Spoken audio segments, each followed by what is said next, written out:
You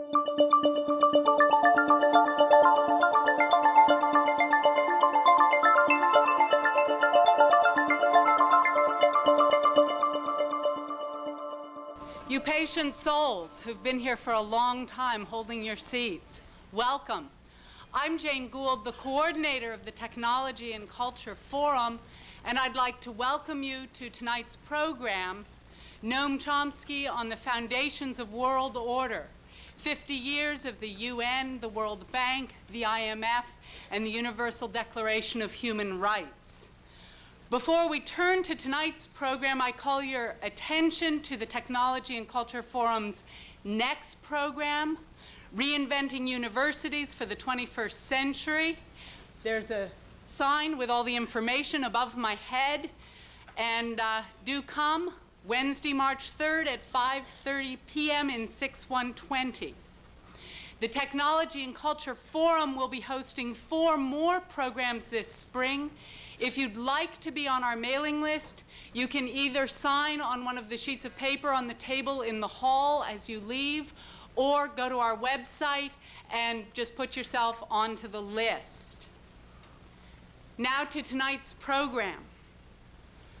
We're all here because we want to hear Noam Chomsky. Chomsky is honored by MIT as an institute professor. His doctoral thesis on transformational analysis began his radical transformation of the field of linguistics. Honorary degrees, learned and professional societies, significant awards. His list is luminous. Few have escaped his notice. And yet, as a public intellectual, Professor Chomsky has always taken seriously his responsibility to stimulate and lead public debate. In addition to speaking and writing on linguistics and philosophy, he's taken on intellectual history, contemporary issues, international affairs, U.S. foreign policy, to name a few of his key topics. Late this last year, I received an email encouraging me to participate in a 70th birthday card for Noam Chomsky. Online, global, hundreds, thousands. The list went on, and people couldn't resist saying how they'd been challenged and inspired by Chomsky. Tonight he's here to look at the last 50 years, what we created, what we have, and where we are to go. Noam Chomsky.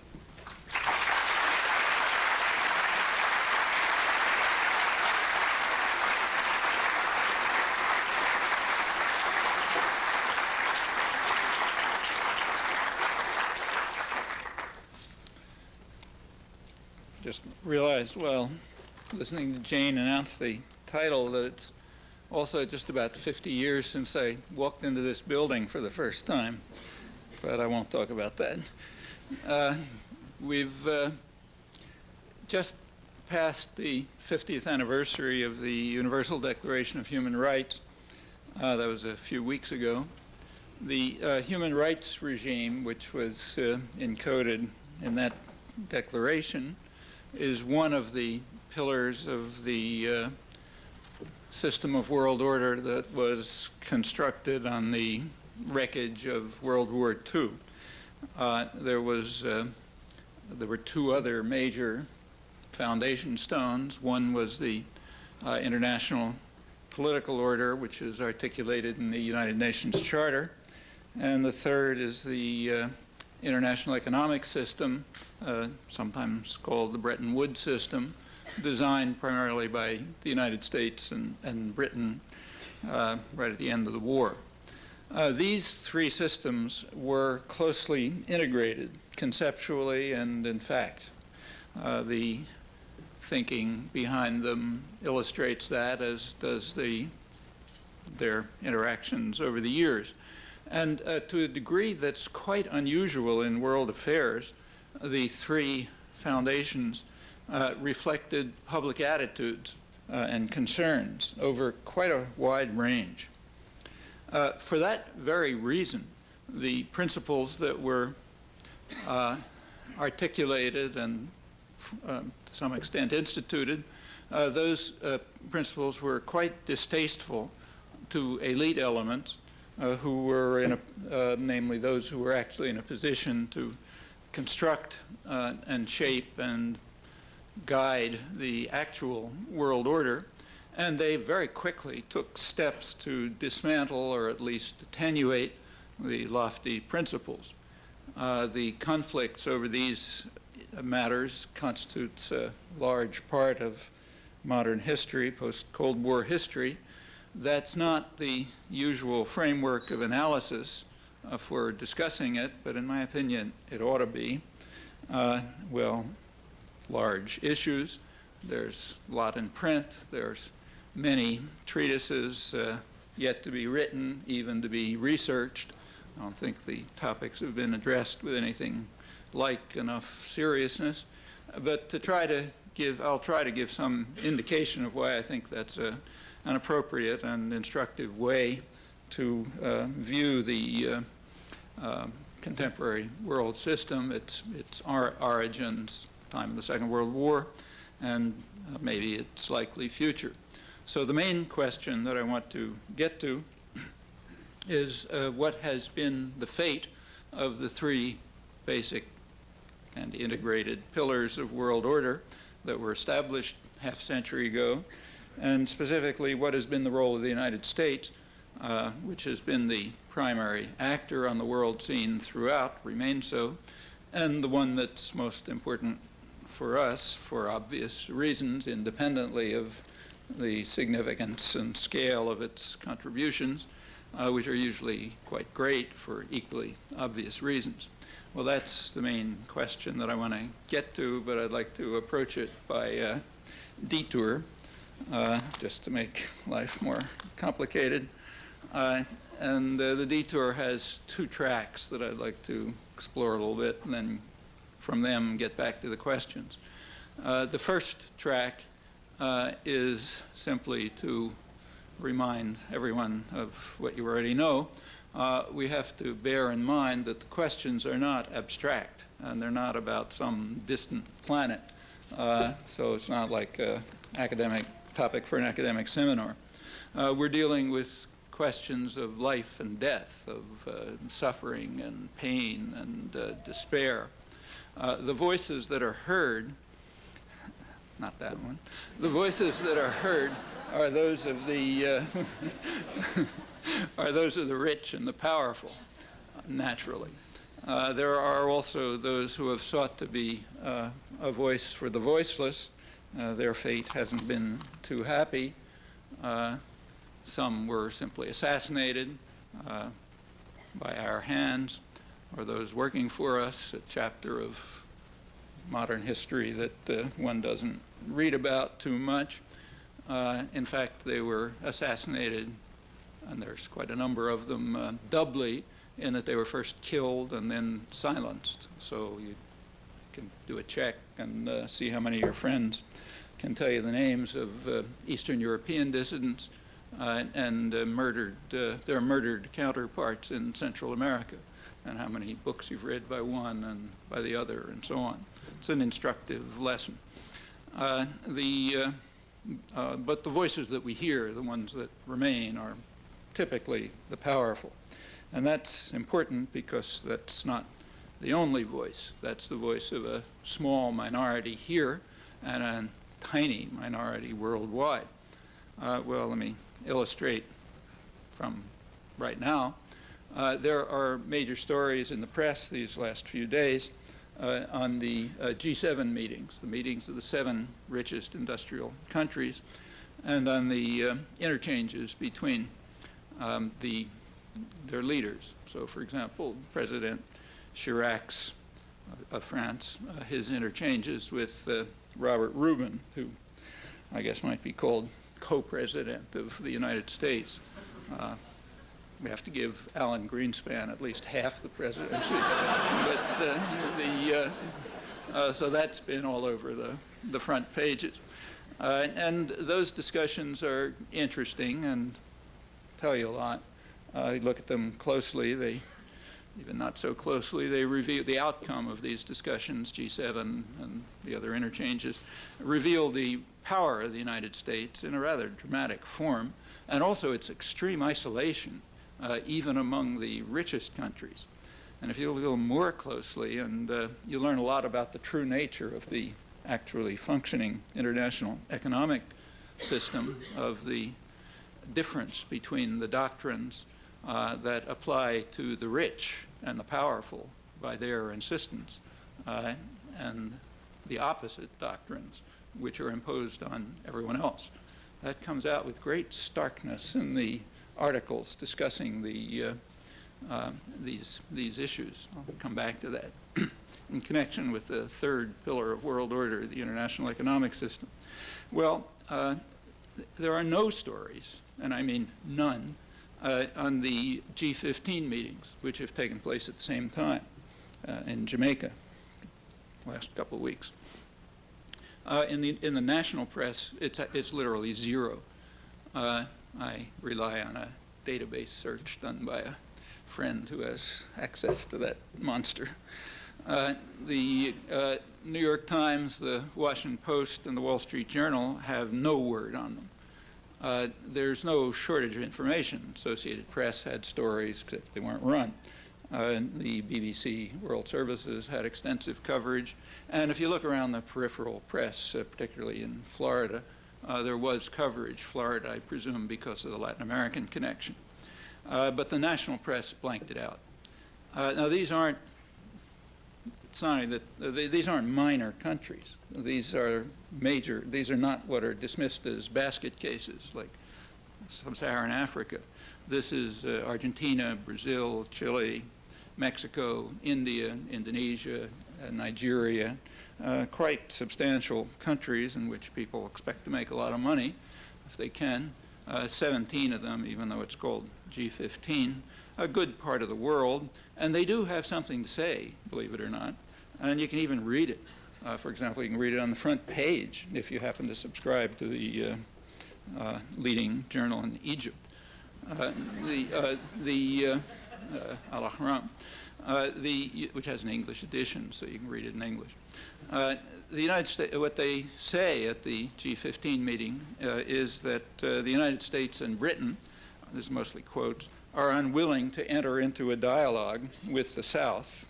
The South is what is euphemistically called the developing world. Which direction they're developing, you can argue about. The U.S. and Britain are unwilling to engage, to enter into a dialogue with the South, which is always forced to make concessions in the World Trade Organization to the benefit of the rich.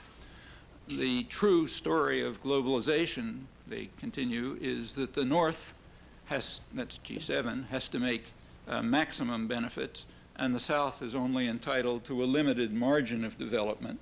And if this margin is crossed, the Western speculators are there to take you down as quickly as they can. That's not false, but it's a considerable understatement, and the writers surely know it.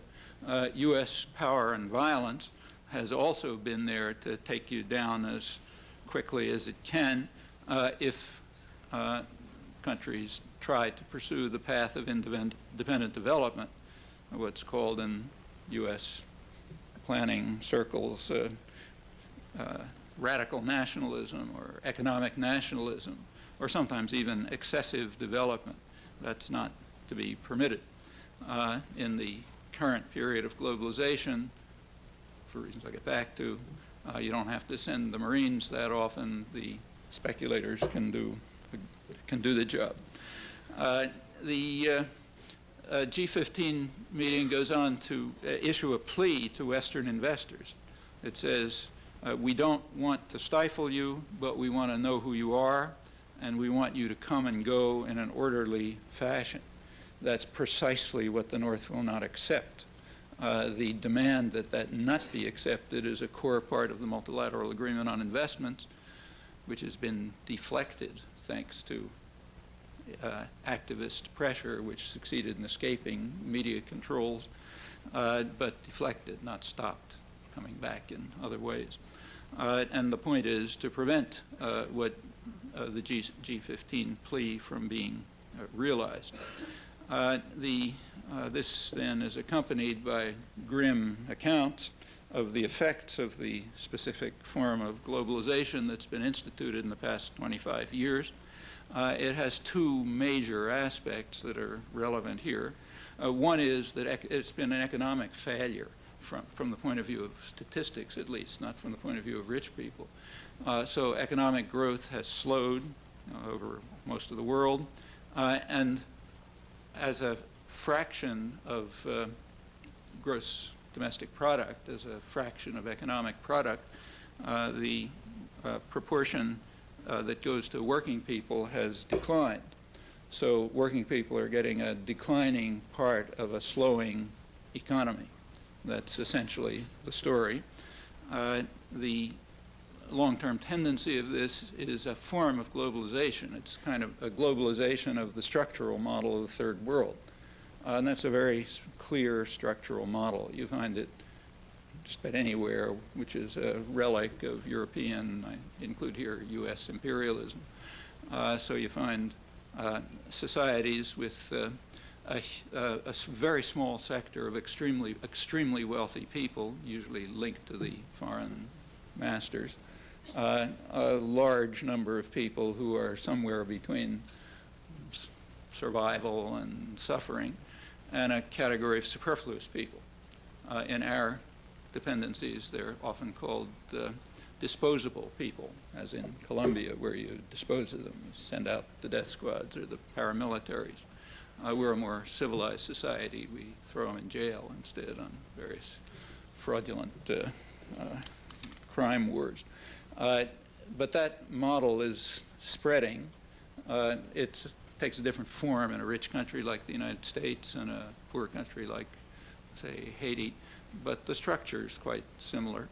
The United States and Britain, it's very explicit. In the other rich countries, it's partially true, and it's devastatingly true in most of the world, including now Eastern Europe, now that the end of the Cold War has led to its more or less predictable outcome, and the countries of Eastern Europe are returning to what they were before that attempt at independent nationalism. So the ones that were deep third world poverty are, like Russia, returning to that status. The ones that were part of the West, like the Czech Republic, are returning to that status, about as one should have expected. In my opinion, that's pretty much what the Cold War was about. So that model is a familiar one, and it's now being kind of globalized. That's the globalization process. Well, that's the G15 view of it. You get a much more pained and anguished view when you get to the poorer countries. Those are the richer countries outside the really rich world. So they are silenced. Take a second example. A year ago, the World Trade Organization celebrated the 50th anniversary of the global trading system. It was originally GATT, now the World Trade Organization. And that one got plenty of media coverage. There was lots of coverage of the inspired rhetoric by Bill Clinton and world leaders, talked about the marvels that had been achieved through global trade and so on. There was also a spokesperson for the United Nations there.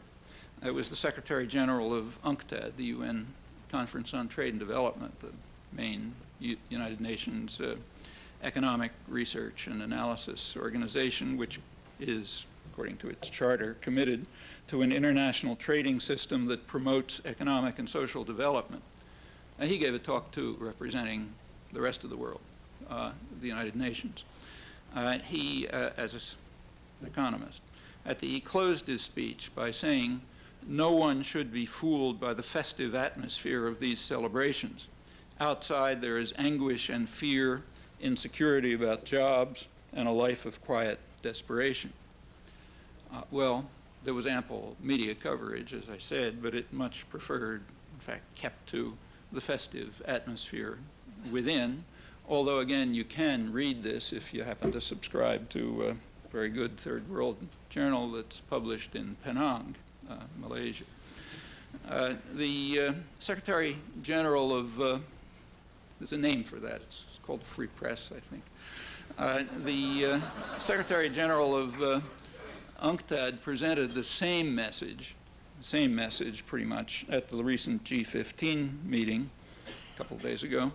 He predicted a bleak future for the vast majority of the people of the South, although a small sector is and will continue to be quite wealthy. Well, the story that he describes is also similar here, including the part about insecurity. And that's not exactly a secret. So Alan Greenspan, when he was testifying before Congress, Senate Banking Committee, taking pride in the fairy tale economy, as it's known, over which he presided, attributed it in large measure to what he called greater worker insecurity, meaning workers are just intimidated and they're frightened. They're not going to have a job tomorrow, and they're afraid to ask for a raise or for benefits and so on. And that contributes substantially to what's called the health of the economy. It's a concept that's uncorrelated with the health of the people in the economy, but it's a concept. It's good. It keeps inflation down, keeps profits up, does all sorts of good things. And it's real. If you look at polls taken, say, by Business Week, you find that like around 90% of working people are insecure about their jobs. Some very insecure. About 70% are afraid that if they try to get involved in union organizing, they'll be fired. The reasons for this intimidation are several. Some of them pretty straightforward. Some of it is just straight corporate crime, which is very easy when it's backed by a criminal state. The Reagan administration made it clear and open to the business world that it was simply not going to enforce the laws. As a result, firing of union organizers went way up, approximately tripled, and other measures could be used to ensure that workers would stay intimidated. That continues under the Clinton administration. Another measure of intimidation is what are mislabeled free trade agreements.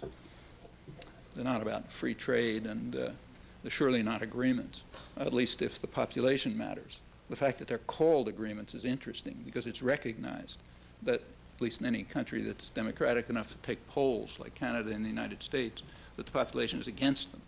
But they're agreements, nevertheless, which tells you something about the conception of democracy. If they were about free trade, say cutting back tariffs, NAFTA could have taken 2 pages. It's 2,200 pages because it's not about free trade. But what are called free trade agreements have the property that they are a way of threatening workers.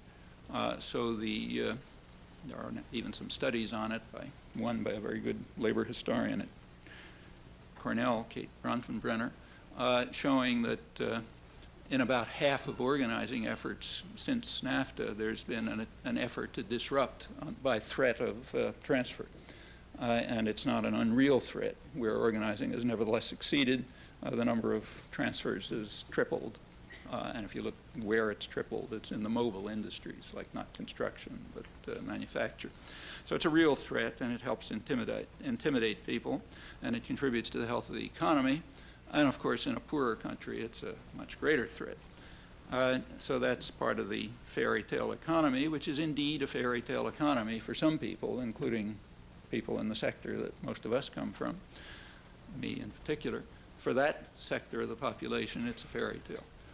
When you look at the reports of the fairy tale economy, you find two things mentioned: return on capital and the stock market.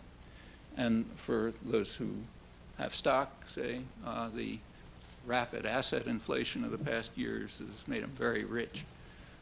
What it means for the economy is debated, but it certainly made them very rich. So it's a fairy tale for the 1% of the economy who own about half the stock, similar figures for other assets, and for the 10% who own most of the rest. About 85% of the benefits have gone to about 10% of the population. If you go to the next 10%, the second decile, they've actually lost net worth during the Clinton recovery. go down further, it looks uglier over the past years. In fact, this recovery is unusual, I think unprecedented, in that for the first of all, it's quite slow by even the standards, by the standards of the post-war period, certainly. Not very different from the sluggish recoveries of the 70s and 80s, much below the earlier ones. But it's also unusual in that most of the population has been left out just now after the peak of the business cycle was 1989, so it's almost 10 years.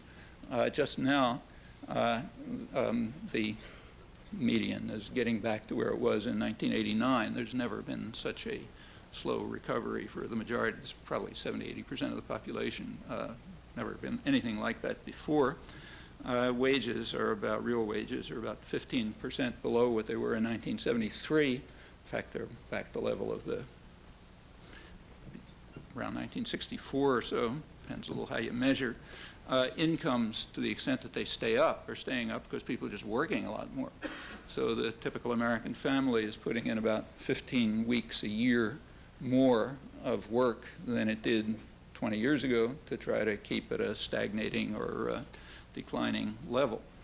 If you're interested in data about this, the best general database about this kind of stuff, also written quite clearly, comes out every 2 years, called the State of Work in America. The Economic Policy Institute just came out with their 1998-99 edition just a couple of weeks ago, which can fill you in on details up to the current evidence.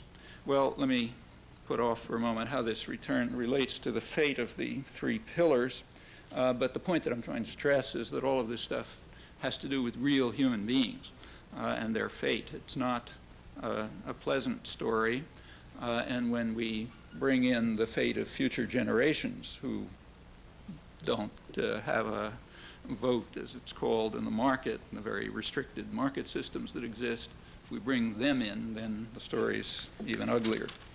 Well, that's the first detour. The second one is, and I will get back to the topic, has to do with the norms and the conventions for discussing all of this, for discussing world order. And there are some norms and conventions, and if you depart from them, you're kind of not part of the discussion. The norms and the conventions are that the goals, the intentions, the purposes, as they're sometimes called, of the United States and its leaders are high-minded, sincere, benign, other good things. And that, crucially, is true independently of fact.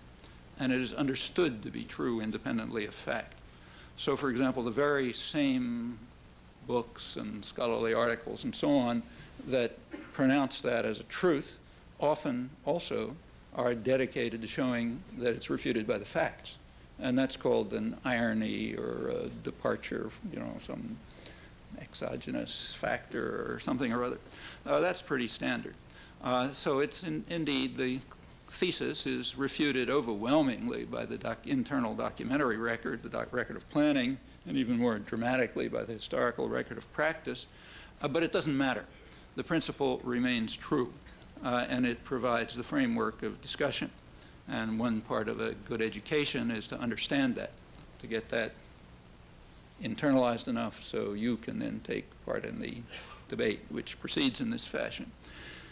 It's reminiscent of medieval and early modern theological dogma, and interestingly, it's sometimes even presented in those terms, especially in what's called realist international theory. However, although the comparison comes to mind, I think it's unfair. It's kind of an insult to medieval theology. I mean that quite seriously, and I'll explain why if you're interested, but let me put it aside. Anyway, it has something of the flavor of a theological principle. Notice that these principles don't apply to anyone else. So, for example, nobody pays any attention to the high-minded rhetoric of Stalin's constitution or the exalted rhetoric that accompanies what those who carry it out call humanitarian interventions, of which the most obvious cases in this century, I suppose, at least if you judge by the rhetoric, are Mussolini's invasion of Ethiopia, the Japanese invasion of Manchuria and North China, and Hitler's invasion of Czechoslovakia. The rhetoric was very impressive and full of humanitarian ideals and noble purposes and so on. And like most propaganda, it wasn't totally false, like, you know, find fragments of truth in it. So, for example, Hitler was invited in by the president of Slovakia, and the Japanese actually had one of the leading Chinese nationalists as a puppet and so on. But we don't pay any attention to that stuff. We don't regard that as evidence of benign intentions in those and other cases. The principles hold only at home, not anywhere else. And here they hold irrespective of the facts, and often in the very same documents, say scholarly articles, which present the facts to refute them. It's kind of misleading to give examples because that would understate the uniformity and the extremism, and it would be misleading to quote the press, so I won't, because that's too easy. Let me just give one example, which happens to be the last one that I looked at last night in a current Journal of International Affairs. It's kind of an interesting case. He's a very good scholar, highly critical of U.S. government policies, which makes it more interesting, this article too. It's worth examining, not only because it illustrates the conventions, but because of what we discover about what we discover when we look a little more closely, not only about contemporary history, but also about ourselves, what we do, how we deal with that. The record is particularly instructive in this case because the Cold War is almost totally irrelevant. This goes back a long way and never has been any Cold War relevant. The institution, and it's been recognized, the institutions of power and decision-making remain unchanged. From that, we conclude, if we're rational, that it's likely to be a pretty good predictor of where things are going to go, at least if we allow them to go that way. These, in fact, the articles by a well-known Middle East scholar is also a leading policy analyst at the Council on Foreign Relations and elsewhere. He's been highly critical of U.S. policy toward the Middle East, which is his specialty. The article is too. And he gives a recommendation, which in fact is highlighted by the journal, so it's like the most important part of the recommendation. It says, the United States should more energetically promote central U.S. foreign policy themes, especially freedom, democracy, and human rights. Notice these are central U.S. foreign policy themes. No argument or evidence is presented to establish that fact because none is needed. That is a theological dogma. It's like God is great or something. You don't have to present evidence for that. It's just a truth. Then the article proceeds, after having established the truth, and it goes on, and this is quite typical, to describe how the United States has consistently acted contrary to its central foreign policy themes in the Middle East. The author then goes on to say, I'm quoting now, there is no doubt, not only is this true, but there is no doubt that American foreign policy does adopt a separate standard for the Middle East when it comes to such values as democracy and human rights. Well, to show that there's a double standard, you do need evidence, so he presents some evidence. The evidence is that, as he shows, the United States does not uphold such values in the Middle East, which is the area of his expertise and attention, but it does uphold them elsewhere. Strikingly, he points out, for major Muslim states, if they're not in the Middle East.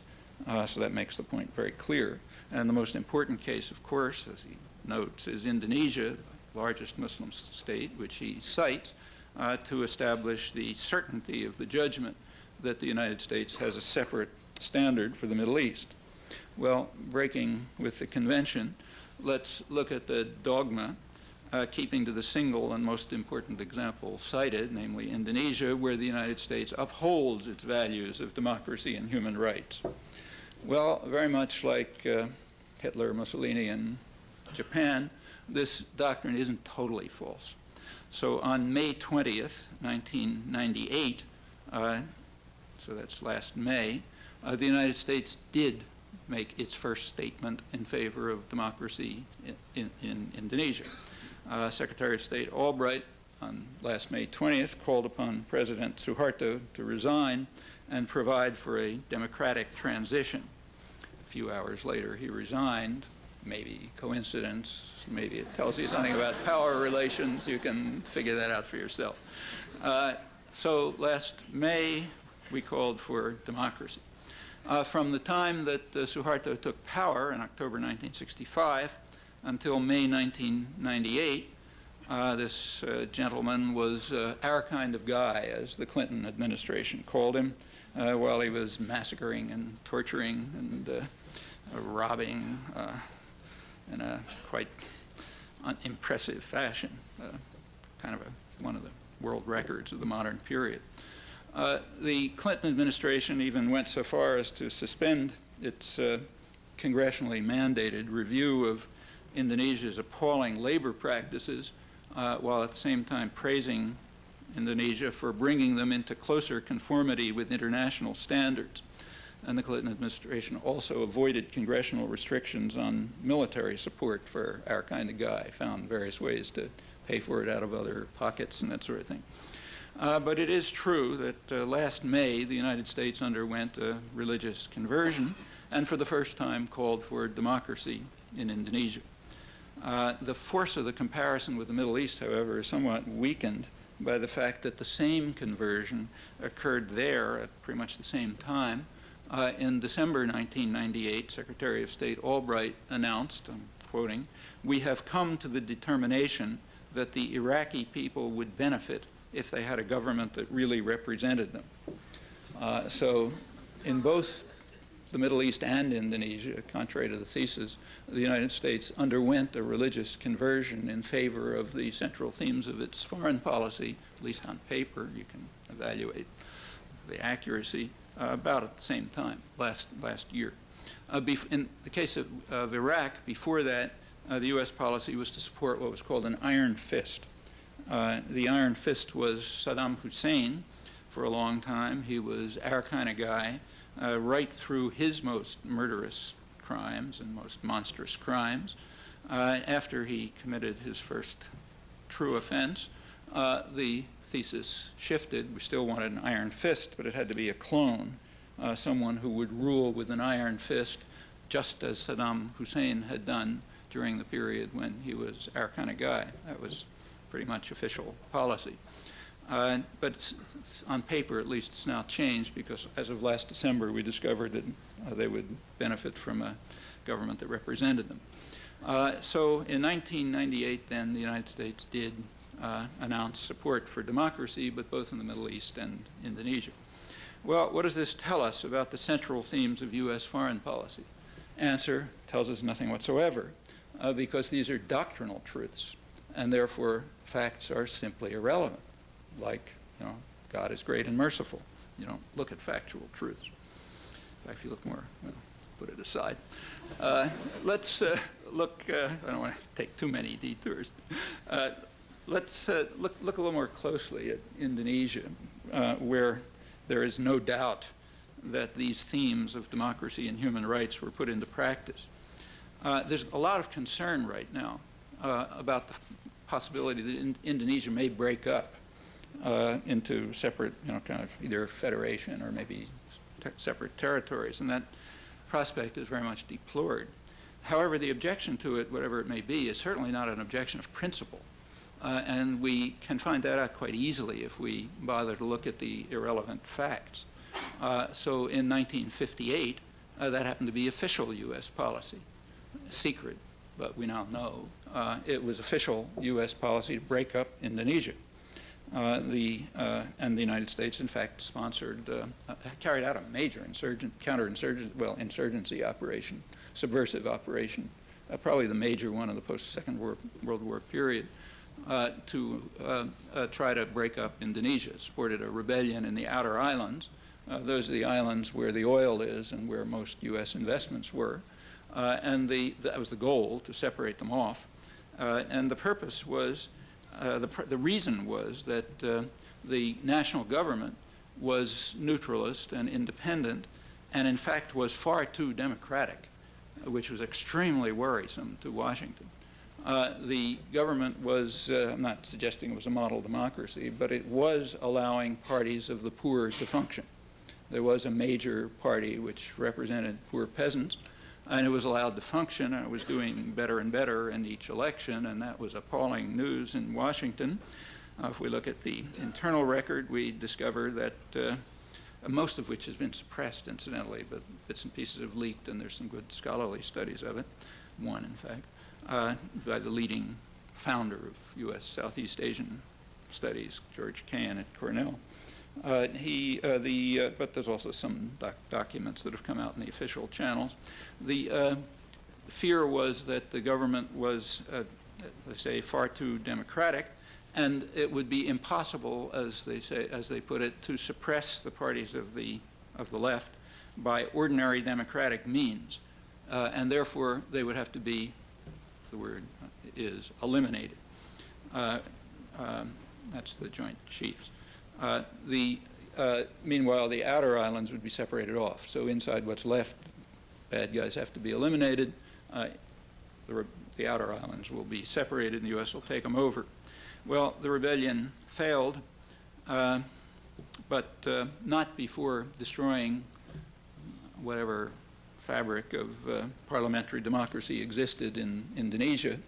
And now, after 40 years, we're calling for it to be restored. After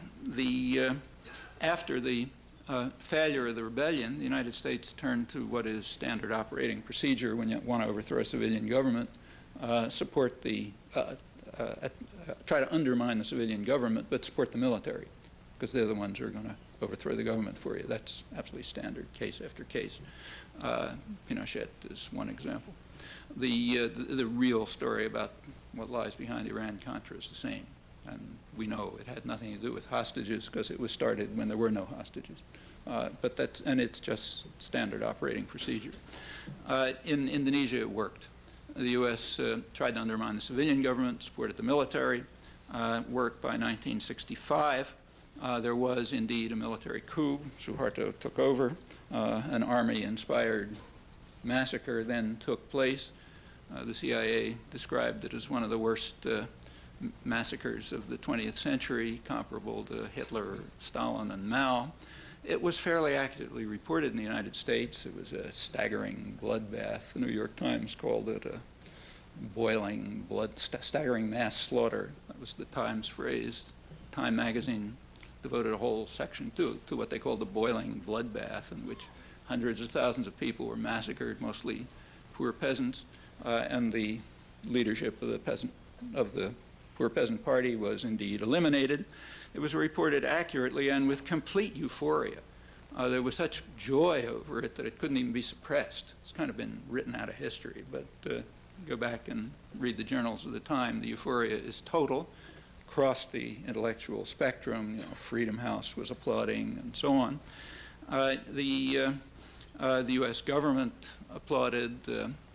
Secretary of Defense McNamara testified before Congress that the military aid that we had given to the Indonesian military had paid dividends. In private letter to President Johnson, he was particularly proud of the training that Indonesian military officers received at American universities, where they'd gotten the right ideas about how to carry out mass slaughter comparable to Hitler, Stalin, and Mao. The country became a paradise for investors. Suharto became the darling of the United States, our kind of guy. Remained so when he invaded East Timor, wiped out maybe a third or a quarter of the population. And that continues right into 1997. Then something went wrong. He apparently committed a crime. What crime is it? Well, in fact, the crime, if you look closely, which led to the religious conversion in favor of a democratic transition here, there were actually two crimes, two standard ones. One crime is he started dragging his feet about IMF orders. The IMF rules were imposing extremely serious hardships on the people of Indonesia, and Suharto was kind of slow about following orders. Crime number one. The second crime is he just lost control.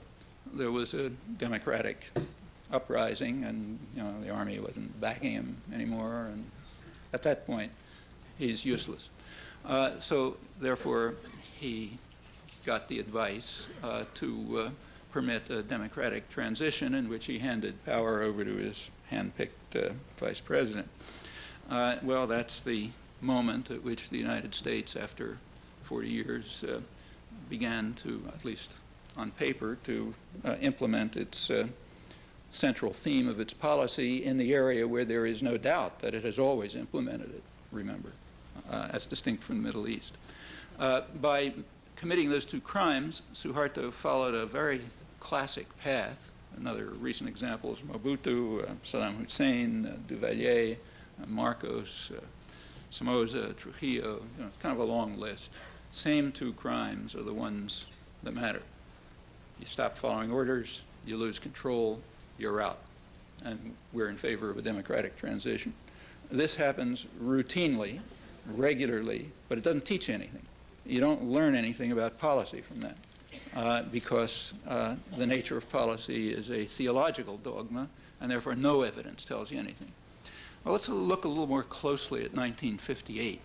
I still promise to get back to the theme if you're willing to hold out. It's very revealing. In 1958, the National Security Council, main planning body, had then secret meetings, now publicized, in which John Foster Dulles, Secretary of State,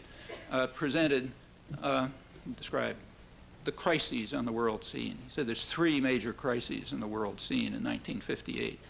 One was Indonesia, the second was Algeria, the third was the Middle East. Notice that they're all Muslim countries, but there was no clash of civilizations at that point.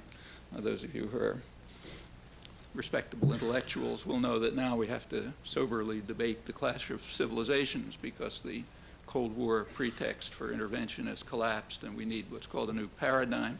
But then we still had that pretext, so we didn't need a new paradigm. So the three major crises were Indonesia, Algeria, and the Middle East. In fact, they were Muslims irrelevant, but something isn't irrelevant, namely they all had oil. In fact, they were all oil centers. And in fact, the effort to cut off the outer islands was related to the U.S. concerns over Middle East oil. There were some concerns that it was getting out of control and they needed some temporary supplements. Temporary because Indonesia is nowhere near the scale of the Middle East, but significant. Well, you look back at what happened and bear in mind that the United States is a global power, so its policies are usually carried out consistently in many different places. And a lot of other things were happening in 1958. The subversion in Indonesia, the rebellion in Indonesia, was the largest of the clandestine operations, maybe the largest ever. But there were others. In Burma, the United States was moving to overthrow the regime, supporting a Chinese nationalist army that had partially taken refuge there and that the United States was supporting there. I won't go into the details, but that led, Burma at that time had an elected government. That led to a military coup, the installation of the current military regime in Burma, one of the most brutal in the world. It also was instrumental in making Burma the leading heroin producer in the world, a position it now holds, and a real horror story. The state of Massachusetts now has a kind of boycott. We can trace that right back to 1958, right parallel to the when we were carrying out the central themes of our foreign policy in Indonesia. Another case right next door was Cambodia. Also had a neutralist government, which the United States didn't like. The U.S. was supporting an attack on it. That attack didn't work in 1958, but it did work in 1970, the same forces overthrowing Prince Sihanouk's government. That led to the huge U.S. bombing, the Khmer Rouge, everything that followed. Need not talk about that. A third place where something was going on in 1958 was again right nearby in Laos. Laos had its first and last free election in 1958, came out the wrong way, parties to the left won. The U.S. wouldn't accept that. Military coup took place. The U.S. installed what was called a pro-Western neutralist, and he wasn't good enough, so an ultra-right general was put in. That led to a total disaster. It sort of paved the way and actually came pretty close to a world war. It ended up with the U.S. carrying out the heaviest bombing in history against a defenseless peasant society in northern Laos. And the effects of that are still with us, though you wouldn't read it. You can even read it in the U.S. newspaper. There's a very good article on it in the Wall Street Journal by their veteran Asia correspondent about a year and a half ago. Unfortunately, it's the Asian edition of the Wall Street Journal. They didn't have it in the U.S. edition. But it's quite a good article. He gives an estimate of, there's unknown numbers of unexploded bomblets just littering the plain of George. Hundreds of millions of them were dropped. They are much worse than landmines. These are not aimed at property. They do nothing against a truck. They're aimed to kill people. They're murder weapons. They're little colorful things that a kid can pick up or a farmer can hit or something. They had a failure to explode rate of about 20 to 30%, according to their manufacturers, Honeywell.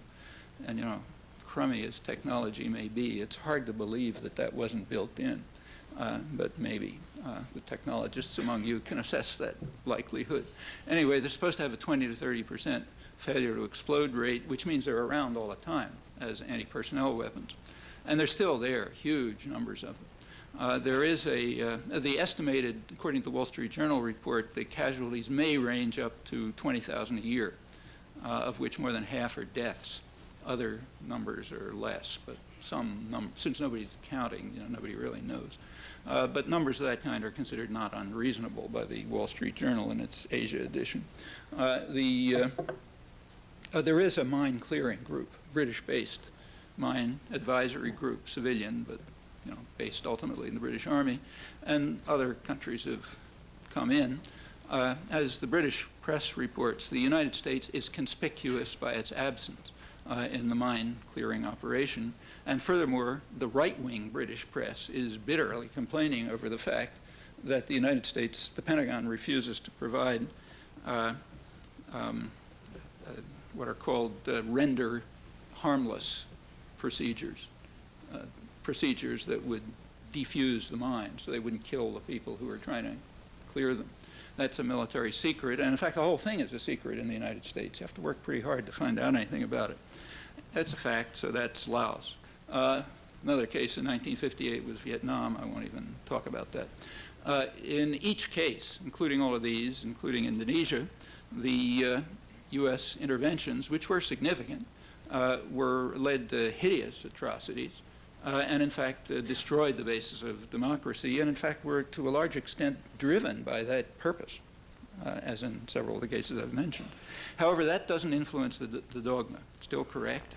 There is still no doubt that in the Middle East only the United States doesn't live up to its high ideals, but does in these places. Well, take a little more closer look at 1958. I won't go into this and bring it up later if you like, but the other major case was in fact Iraq. Iraq was had a nationalist revolution. It was pulling out of the U.S. Anglo-American condominium over oil. That was going on right in 1958 and was a major phenomenon. You look at the documentary record then, you get a pretty good explanation of everything that's going out until today. Okay, let me drop that.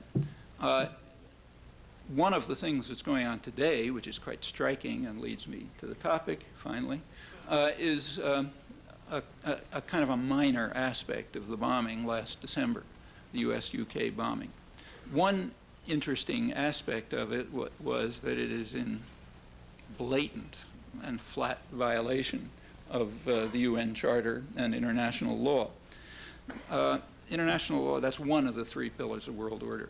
The basic principle of the UN Charter is that the threat or use of force in international affairs is banned except under highly restricted circumstances which don't apply, or if specifically authorized by the Security Council, otherwise banned, threat or use of force.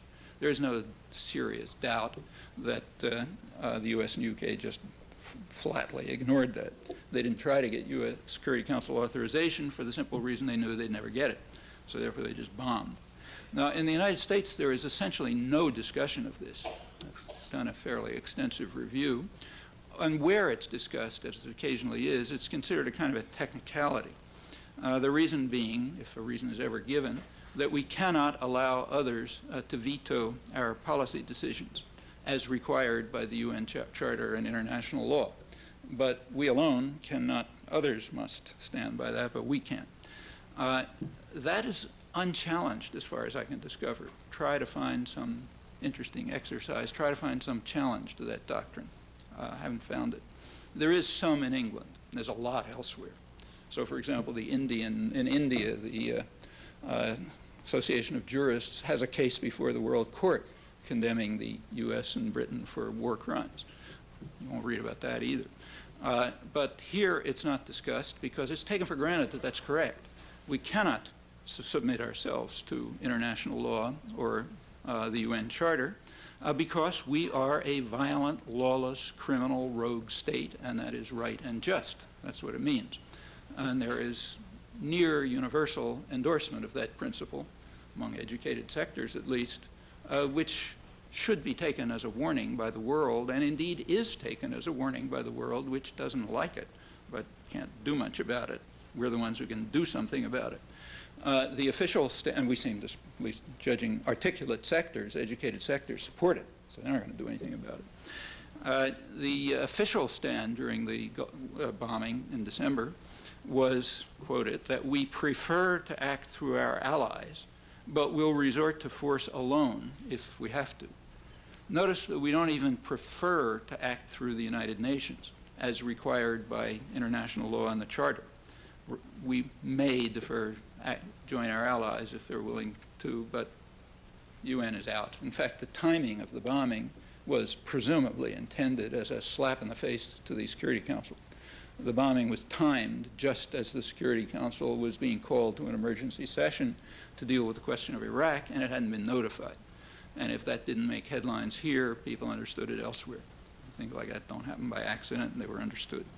Well, that's accepted across the spectrum, and it's accepted in other cases too. So take a look at the Rambouillet meetings in Kosovo. There was a debate there about just what to do. The debate was between the United States and its allies, and the NATO powers, nobody else around. And the debate was over the wording. Should the wording of the NATO decision to bomb be stated as being authorized by the United Nations or only being endorsed by the United Nations? The U.S. insisted on endorse.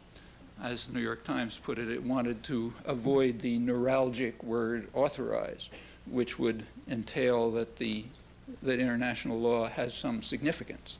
And the U.S. won't accept that, even at the rhetorical level. And as usual, the U.S. won, so the most they get to do is endorse, not authorize. Let alone order, which is what the law requires. And it's not just in this case, it's in every case. So take, say, the bombing of the Sudan last August. I mean, it's now conceded. Nobody even tries to, very few even try to deny that the U.S. just bombed a pharmaceutical plant in Sudan and destroyed half of Sudan's pharmaceutical industry. Well, sometimes things go wrong. There's no talk about war crimes, no talk about reparations, not even any talk about an apology. I mean, why should we apologize if we destroy half of the pharmaceuticals in a poor East African country? Not to be serious. Furthermore, that's accepted across the spectrum. Okay, there's a further history for this. 10 years ago, the United States took the same stand explicitly with regard to the World Court, dared to follow a case against the United States and indeed to condemn the United States for the unlawful use of force in its war against Nicaragua. The United States' position was clear and explicit. The State Department, legal department said that we cannot accept World Court jurisdiction. They explained why. The reason is that other states do not agree with us. They do not accept their policies. And they said we must therefore reserve to ourselves the right to decide when court rulings apply, and we must reject court rulings, I'm quoting now, for any dispute involving matters essentially within the domestic jurisdiction of the United States as determined by the United States. The example in question was the U.S. war against Nicaragua, and the United States determined that that was within its domestic jurisdiction, so the World Court could get lost. And that was done with virtually 100% support of educated intellectuals, including leading advocates of world order who write articles in law journals and so on and so forth. The New York Times dismissed the court as a hostile forum, and so it went. The court judgment was never even reported, and it was radically violated. Okay, that's the World Court. This goes back much further. Back in 1962, Dean Acheson, highly respected statesman, senior advisor of the Kennedy administration, informed the American Society for International Law that a situation in which our country's power, position, and prestige are involved cannot be treated as a legal issue. Okay? He was referring to the U.S. embargo against Cuba, which of course he recognized was illegal, but nothing in which our power, position, and prestige are involved can be treated as a legal issue. And accordingly, at that time, you heard Adlai Stevenson at the United Nations defending the U.S. attack against South Vietnam as defense against internal aggression. The South Vietnamese were carrying out internal aggression in South Vietnam, and we were defending South Vietnam against them. We were defending South Vietnam against what John F. Kennedy called the assault from within. That was when he launched the assault from without. This goes way back. In earlier years, it had been in secret. So in earlier years, the flat rejection of the charter is explicit, very explicit, but in secret. It goes back to 1947, first memorandum of the National Security Council, in which it called for national mobilization in the United States, support for military action, paramilitary action, other such things in Italy, if the communists took power by legal means in an election. In other words, if a democratic election came out the wrong way, we would use force to overthrow it. That's 1947, NSC 1, story goes on from there. The innovation in the Reagan years was that the contempt for international law became completely overt, wasn't even secret anymore. Under Clinton, it's lost any pretense. So the conclusion is, the only reasonable conclusion is that the first pillar of world order, the international political order, has totally disappeared. It's available as a weapon against enemies, but nothing else remains except the theological dogma that we uphold world order international law. That remains, independently of the facts. So nothing else remains. Well, let's proceed. Turn to the Universal Declaration, second pillar of world order. This is a tightly integrated document. It has conventionally divided into three parts: civil and political rights, socioeconomic rights, and what are called solidarity rights. The integration of all of those was stressed from the beginning. You look at the background, it's clear, repeatedly been stressed since. Time's short, so I won't run through the history. The major law review article that just appeared on the 50th anniversary by Harvard law professor Mary Ann Glendon stresses that the Universal Declaration elevates social, economic, and cultural rights to fundamental right status, and that is a crucial part of the universalization of rights carried out in the Universal Declaration. In short, there is no place for any sort of relativist demand that certain rights must be relegated to secondary status in accord with, say, Asian values or some other pretext. Glendon also points out quite accurately the support for that was very broad-based at the time. You have to remember the time. This is right at the end of the Second World War.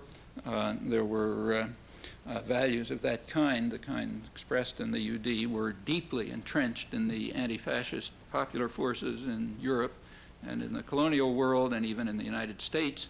That was deeply disturbing to U.S. elites who intended to create a very different kind of world order, and indeed were quite explicit about it. But the dogma remains, and it proclaims a more self-congratulatory version. Well, there were some who did dismiss the Universal Declaration as meaningless. So there's an often quoted phrase of Andrei Vyshinsky's, the Russian delegate whose record doesn't have to detain us. He dismissed the Universal Declaration as a collection of pious phrases. And it was dismissed as, I'm quoting, a letter to Santa Claus by Jeane Kirkpatrick, Reagan's UN ambassador, who was deriding the socioeconomic provisions of the Universal Declaration. Moving on a couple of years, it is an empty vessel, a dangerous incitement, preposterous. That's Morris Abram, UN ambassador to the UN Commission on Human Rights. He's explaining Washington's rejection of what was called the right to development, which, if you look at it, is a very close paraphrase of the socioeconomic provisions of the Universal Declaration. That was vetoed by the United States alone, essentially vetoing the socioeconomic provisions of the UD. The U.S. also radically violates the civil and political provisions. I won't go through the details, but quite clear and not surprising. One of the latest major Amnesty International reports is about this. In brief, two pillars of world order have been effectively demolished, except as ideological weapons. That doesn't mean that the people of the world shouldn't defend them. They do remain ideals that people should try to defend, that they should fight for, and that they should also transcend, because they're not the end of the road by any means. But to take that stand in the United States, you have to first carry out an act of intellectual liberation. You have to free yourselves from the doctrines of the faith. You don't do that, you can't even enter into the fray. First have to free yourselves from the doctrines of the faith, and at least be willing to subject them to empirical verification.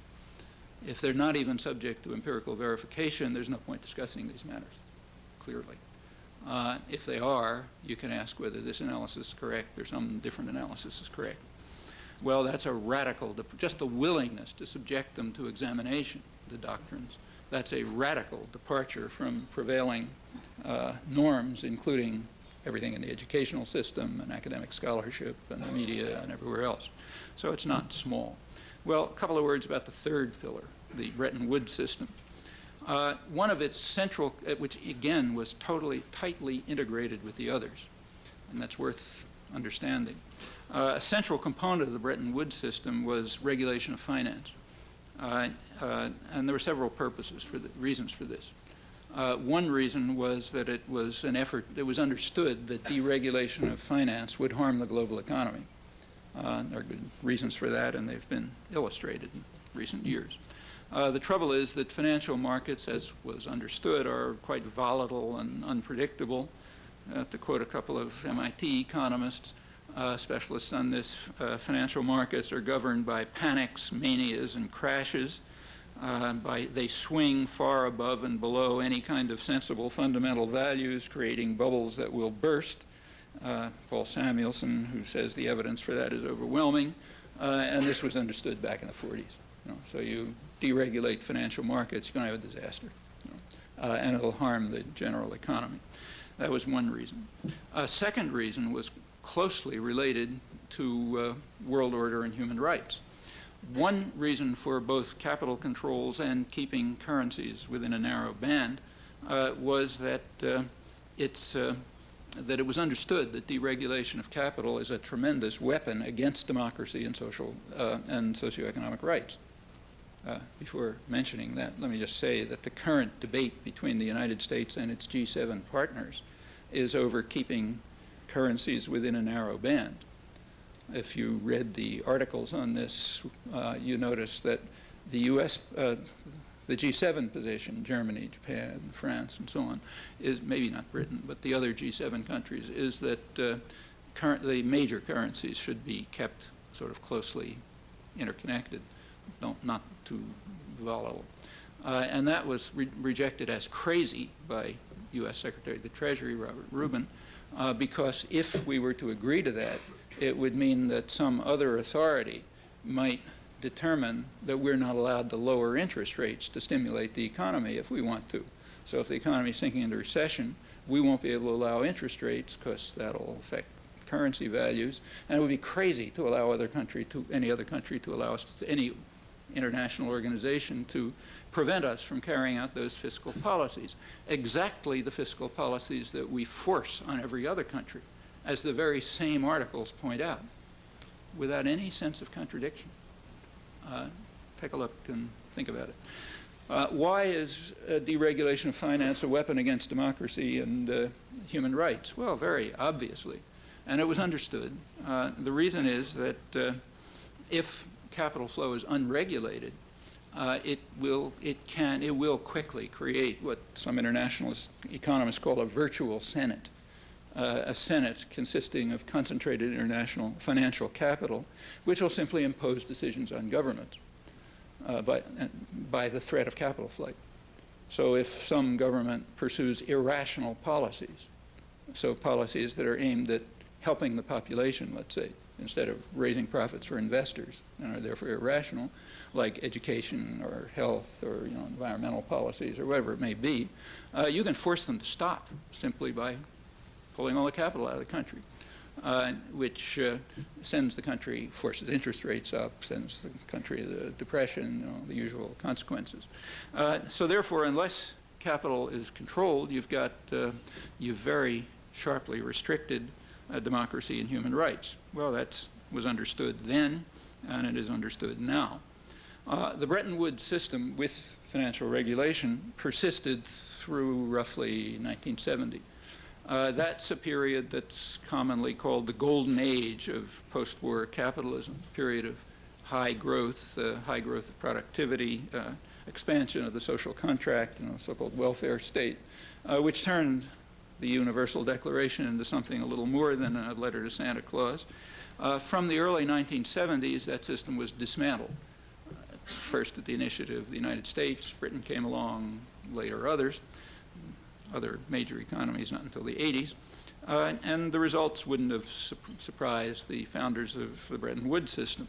The results have transferred, well, some economists call it a transfer from a golden age to a leaden age. In the period since, there has been a slowdown of the economy globally, and the social contract has been dissolved dramatically in the US and Britain, to some extent elsewhere. Inequality's gone way up. Consequences I already described briefly. One region of the world temporarily escaped from this. That's East Asia, which is quite different from Southeast Asia. There was, I'll quote the chief economist of the World Bank, there was an unprecedented economic miracle, which was based on the fact that they disregarded the religion, as he calls it, the religion that markets know best, and they disregarded the prescriptions of the international financial institutions, so-called Washington Consensus, and they carried out an unprecedented economic miracle. In the early 1990s, South Korea liberalized capital flow under very heavy U.S. pressure, I should say, one of several factors. That's a large factor in the subsequent collapse. That's generally agreed. Up till 1997 or 1998, the global economic system was considered really great. It was, in fact, what's called an economic miracle, fairy tale. Very much the way Mexico was an economic miracle during the period when the number of billionaires was rising about as fast as the poverty level. There was no crisis until 1997-98. All there was anguish and fear, insecurity about jobs, and a life of quiet desperation, quote the head of UNCTAD. But that's not a crisis. That's a miracle. Because that was only outside the doors, remember. Inside, the festive atmosphere was exuberant. But by 1998, the festive atmosphere inside was becoming a little disturbed. The interests of rich people were being affected. So we moved from economic miracle to crisis. Those are technical terms. Again, it doesn't have much to do with what's happening to the people. It has to do a lot with what's happening to rich people, rich, powerful people. And their interests were starting to be disturbed, so all of a sudden we had a crisis, as distinct from anguish and fear and so on. Well, that crisis is now all over the front pages, so I won't waste any time on it, though it's interesting. One side effect of the crisis is that all of the certainties have dissolved. So the Bank for International Settlements in Basel, which is, the most conservative and respectable institution that exists. It's called the Central Bank of Central Bankers. In their latest report last summer, they said nobody has a clue as to what's going on, and they urged that we have humility. Instead of issuing confident pronouncements, let's at least have enough humility to admit that we haven't got a clue as to what is happening or what to do about it. Leading economists from around here, Cambridge, have been recently publishing articles in which they say that the international economy is dimly understood, that we may be heading into a third world style, 30s style depression, and we don't know what to do about it. Actually, the real crisis is much more fundamental, and I'll finish by just giving two quotes that I think capture it rather well. One of them, both recent. One is from an event that was organized by Jesse Jackson over Martin Luther King weekend in January. This was an event in Manhattan to support Bill Clinton in the moment of his terrible trials.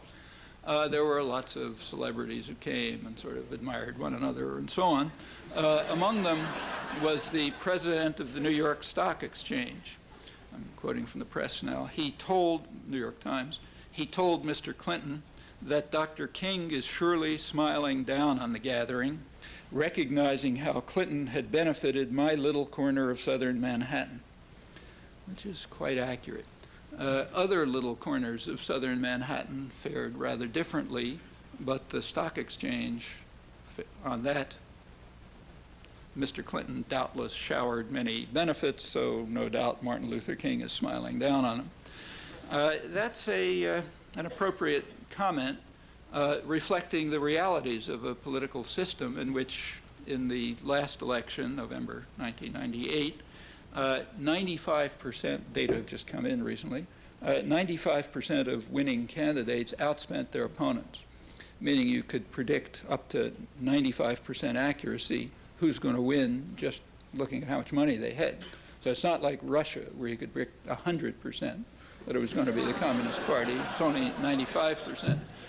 Furthermore, if you look at the contributions, same data, business contributions outspent labor contributions by about 12 to 1, which is highly misleading, remember, because labor represents way more people. And individual contributions, though they're not measured, undoubtedly are skewed at least as much. So what that translates into, to put it into English, is that a little corner of southern Manhattan and a couple of other little corners like it essentially purchase candidates and put them in office and then set conditions that they're going to have to meet or else, and also set the general framework for policy just by virtue of their power, becoming the virtual Senate, as I mentioned, once these instruments are in their hands. The second quote, of course, they also require a powerful state. They're very insistent on that. There has to be a powerful state which will socialize risks and costs and will make sure that there's no unpleasant noises in the servants' quarters. So that's still got to be there, but not with its old functions. Second quote, last one, is from David Rockefeller, reflecting on the current scene. Recall that David Rockefeller is at the liberal end of the spectrum. He's what's called the part of the establishment left, it's called, without irony, I should say. He's commenting on the reduction of the role of government in public affairs, something that business has always favored, he says. Side comment, the role of government means the role of the population, right? Of all institutions that are around, with all its flaws, whatever they may be, government is the only one in which, at least in principle, there's some possibility of participation, often in practice too. In the operations of General Electric, there are no possibilities in principle. So government is the one institution of the general institutional framework in which people may have a role, sometimes do, And that role is declining. Business is happy about that. But he says, while that reduction of democratic participation is, of course, welcome, there's another side to that coin. Somebody has to take government's place, and business seems to be the logical entity to do it. Okay? That's Rockefeller. He goes on to say it's the responsibility of business to fill this gap made by the disappearance of democratic government. It's certainly not the role of the public, that's for sure. That's the establishment left. When you move over to the right, the message gets a lot harsher. Well, that's a pretty fair picture of the current drift of policy. As I'm sure you know, corporations gained the right of persons through judicial activism early in this century. They're not ordinary persons like you and me. They're immortal persons. They have extraordinary power. Unlike flesh and blood persons, they also demand the rights of states, and they get them. Under NAFTA, they've partially gained them. Under the MAI, they'd gain them still more fully. In fact, they would gain additional rights, which are described as if they're innocuous, but they surely aren't if you think about them. Under MAI, these persons, fictitious legal persons, are demanding what they call national treatment. That's a right that no flesh and blood person can claim.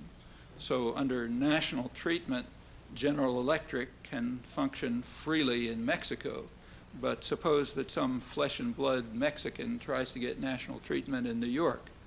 No, that's not going to work. So this is only for fictitious collectivist legal entities. Those kind of persons get the rights of states, the rights of national treatment, and furthermore, they have a right and a responsibility to take over the functions of government. They must do that. That would therefore reduce democratic forms still further. Internally, they're basically tyrannies. I mean, I don't think that's in question. And they try to run the global society, including the sort of minimal market system, in an integrated fashion. They do rely on the powerful states to make sure that they can get what they want. They also demand, and in large part gain, the right to shape opinions and attitudes and beliefs.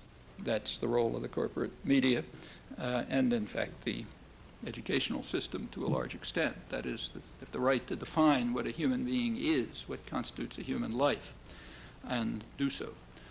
Well, quite apart from the continuing assault against the proclaimed values of democracy and human rights and freedom and all good things, these tendencies, if they are tolerated, could lead to quite serious and possibly even terminal catastrophes.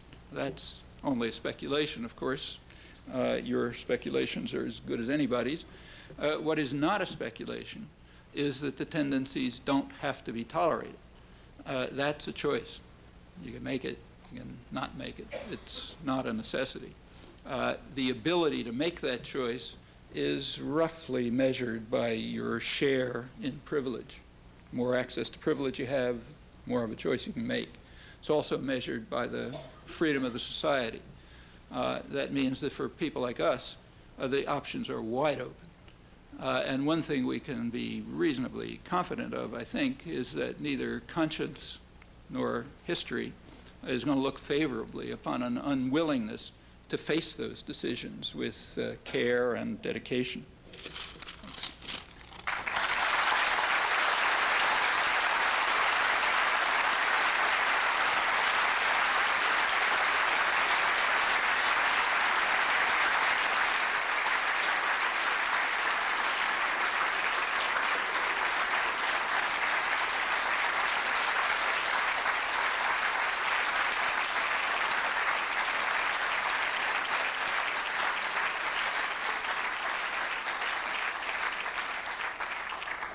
Are there any mics? Are there any mics? Not in the house. Okay, if people want to say something, maybe stand up so as maximize the chance somebody will hear you. Go ahead. Okay. You guys fight. Good. Some of us, part of the educational system that you've described, not so much in detail, Right here in Massachusetts, John Silber, someone with whom I believe you may have crossed swords, is leading the war against public education. And he and his colleagues are using a variety of tactics. There's a Lane bill before the Massachusetts Congress, which will take away collective bargaining rights for teachers. In effect, completely gut the unions. Point is that some of us in the teachers' unions are going to confront Silber, and it occurred to me that, if I'm not mistaken, he was on the Kissinger commission that investigated, purported to investigate American policy in Latin America. Could be, I remember. Okay, I just thought, let me put it another way then. It was my recollection that you had crossed swords with him at one time or another. Oh, yeah, one of his favorite characters. Right, and of course, Professor Zinn, I know some of the history Yeah. between them. I was wondering if you had anything to say about a person who had, About him, you make your own decisions. I don't, excuse me? all right, Yeah, let me repeat the question. I mean, the core of the question, the comment really, is that John Silber, who's, what is he, chancellor of something, or the state system or something, is leading a campaign now to try to undermine the teachers' union, which is part of a general attack on the public education system. Is that right? Then come some questions about our personal relations, which, put to the side, because this is a general issue. That this is, there's, I think, very little, a serious issue, very serious. One of the areas of government, meaning public participation, that still exists is the schools. And at the left end of the spectrum, people like David Rockefeller would very much like to get rid of this government intervention in the economy, or as I'm told that the latest edition of Paul Samuelson's Economics changes the phrase to government interference in the economy. Tell me if I'm right. That would then introduce an important doctrinal assumption into the description. So we want to get rid of government interference in the economy, like public schools, which have all sorts of bad features, like they cultivate a sense of solidarity or of care for other people. Like if there's a public school system, that's an expression of the fact that you care whether the kid down the street gets an education. And that's a very bad thing, because you're supposed to be, you get this message from infancy on through the television set and everything else, that the only value of a human life is to maximize what the advertising industry calls invented wants. So they're supposed to invent wants for you, and you're supposed to maximize them, and that's the only thing you're supposed to care about. Not care about anybody else, not care about control of your life and work, that's out of the door, but maximize your own fabricated wants. And the existence of the public school system is inconsistent with that, because it's an expression of solidarity and care for others and compassion and all sorts of ideals that are not supposed to exist in the system that is being created, the ideological system that's being created. It's not only John Silber. There's a major assault across the boards on public schools. I got an inkling of this a couple of years ago when Elaine Bernard, who some of you know, sent me an investment brochure from Lehman Brothers, which was being sent out to their prime investors, or people who put a lot of money in and so on. And it was about new investment opportunities. And this one was about what they called EMOs. Give you a second to figure out what that means. But the point is, prison systems being privatized, the health system, such as there was, is being given to insurance companies with HMOs. There's still this residue, the educational system. So the next target is going to be EMOs, educational management organizations, which will be privately run, publicly funded, of course. All this stuff gets publicly funded in one way or another, but the profits are privatized. And that will achieve great gains, for example, by hiring teachers who are non-union, staff that's non-union, doesn't have to be paid decent wages, doesn't require any security, temps, and so on and so forth. So it's very efficient by some measure. And also, it'll be a way of breaking down this lingering sense of solidarity and mutual support that the public school system provides just by its very existence. You know. So I think you can expect a lot of such attacks, not just on that, but on every other residue of human life that reflects any value other than individual maximization of invented wants. Anything beyond that is fundamentally unacceptable. Just for your information, this talk has apparently filled 3 overflow rooms. So, congratulations. It's a reflection of the fact that a lot of people are worried about these issues and have a right to be. Exactly. Yeah. I think so. The only thing to do is to go beyond being worried about them to doing something about them, because it doesn't have to happen. And that's part of what I'd like to ask you about. I'd like to ask you to turn your attention, in the light of your comments tonight, to Latin America, and specifically to the country of Colombia and what's going on there, and the purported rationale for the ratcheting up of U.S. military support, the purported rationale being the supposed war against drugs, and a neighboring country to Colombia, which is the nation of Peru. And I have a particular reason for wanting to ask you about Peru, which is that there is an American woman who was a student here at MIT, whose name is Lori Berenson, who's been in prison in Peru for over 3 years now, without a trial. And perhaps in your comments about Colombia and Peru, you might also have something to say about her situation. Well, there's really 2 questions. One is about Lori Berenson, who was a student here a couple of years ago and is now in a prison in Peru without trial. You know, that's something we really could do something about. I mean, pressure by the U.S. government, meaning pressure from the population on the U.S. government on Peru, would deal with that case. No question about that. So that's a simple choice. You know, you can do things about it or not. Choice is open. The more general question about the whole Andean region, Colombia, Peru, Bolivia, has to do with several things.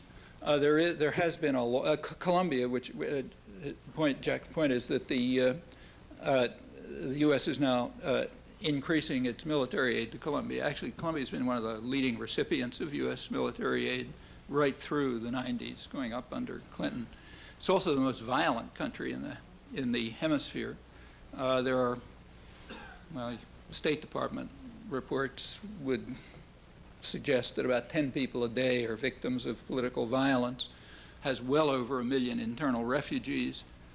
Most of the violence is attributed to paramilitaries, including by the State Department. Paramilitaries are essentially a front for the military and the landowners.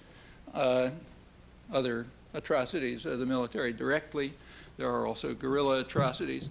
But the large majority are government and paramilitary. They're all connected to, in complicated, not so complicated ways, to land ownership, resource control, now in the last years, narco trafficking, and so on. And the U.S. is fighting what it calls a drug war, including, incidentally, biological warfare. So new fungicides are being introduced. Nobody knows what effect they'll have. They're supposed to kill coca, but something else happens, not our business. Crop spraying, just government and paramilitary violence. Everyone knows that the paramilitaries and the military are tied up with the drug traffic. Just a couple of months ago, a Columbia Air Force plane was picked up, one of the Air Force commanders, full of drugs. This is happening all through the region, incidentally. The presidential jet of the president of Nicaragua was recently the subject of a major scandal in Nicaragua, kept out of the press here because he's our boy. And it was found that it was the jet was being used for drug transport from Miami to wherever, going through Nicaragua, which has become a major drug transit area ever since the U.S. took it over in 1990. But Colombia is a much bigger one.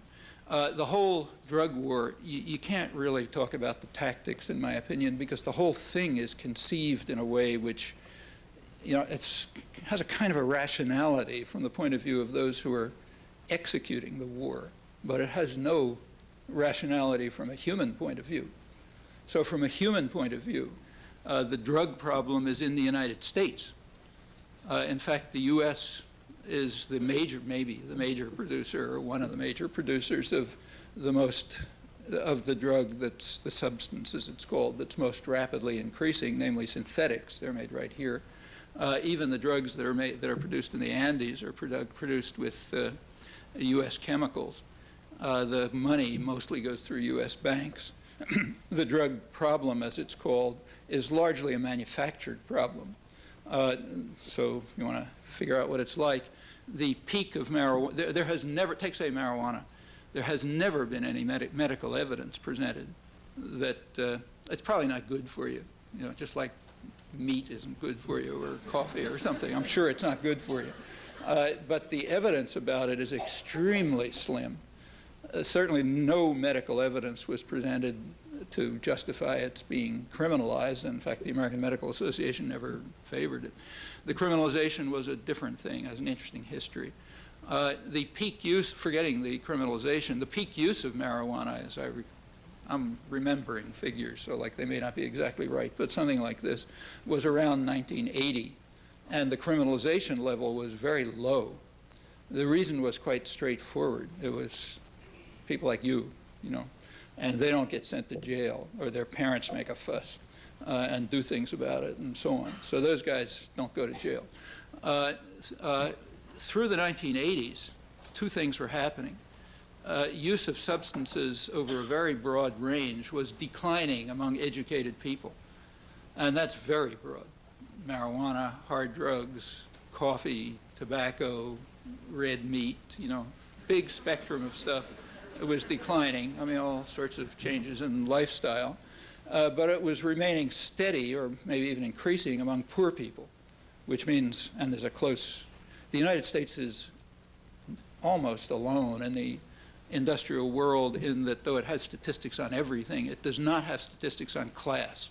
That's an ideological decision. So you can't get figures on class out of the Census Bureau. You have to reconstruct them in some fashion, unlike other countries. But there is a close class-race correlation.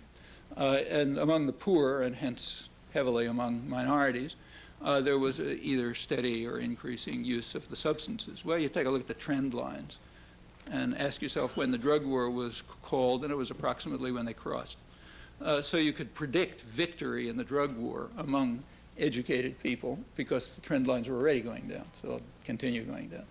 And you could also predict what was pointed out by Senator Moynihan. Not my favorite character, but he does happen to be one of the few senators who paid attention to social statistics, a social scientist, and he pointed out that we are determining to declare a war, an rise in crime, or something like that, among minorities. We're determining to declare a crime wave among minorities. That's exactly what we're doing by declaring the drug war. And I think it was done, and I think it was done for reasons of social policy. This is a superfluous population.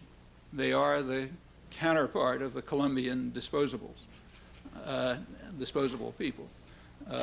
And you want a crime war among them for two reasons. For one thing, because you can get rid of them, toss them into jail. And for another thing, because you can frighten everybody else. And that's important. Crime in general is in the United States, it's a kind of a political construct. The crime in the United States is not very different from other industrial countries, with the single exception of killings with guns, which is a special thing about the gun laws and the gun culture. But apart from that, it's kind of at the high end of other industrial societies. Fear of crime, on the other hand, is way beyond other societies. And it's manufactured.